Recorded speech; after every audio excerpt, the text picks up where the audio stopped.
अस्सलाम वालेकुम दोस्तों, अॼु जी बहितरीन अपडेट में तव्हां सभिनी पहिरीं प्यारनि खे दिलि वारनि खे सिंधी भाउरनि खे ख़ुशि आमदीद। अॼु रिव्यू कंदासीं मेगा सोप सीरियल पंहिंचावेरी, जंहिंजा अचण वारा एपिसोड ज़बरदस्त सनसनीखेज़ थियण वारा आहिनि। जी हाँ दोस्तों, छो त अचण वारा एपिसोड हाई लेवल जा थियण वारा आहिनि।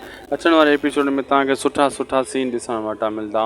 हिकु दोस्तों मां तव्हांखे ॿुधाईंदो हलां, चाकर ख़ान त पंहिंजे इश्क में मजबूर लॻो पियो आहे।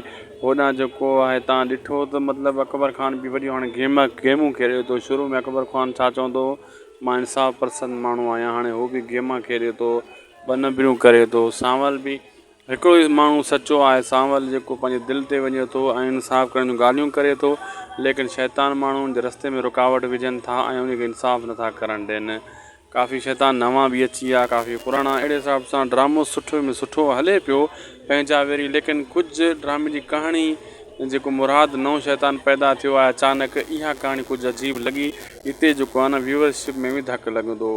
वीडियो पुॻो पंहिंजी पुॼाणी ते। अगरि अपडेट सुठी लॻी त लाइक सब्सक्राइब शेयर ज़रूरु कंदा, शायदि को सो वर्क यूट्यूब चैनल खे।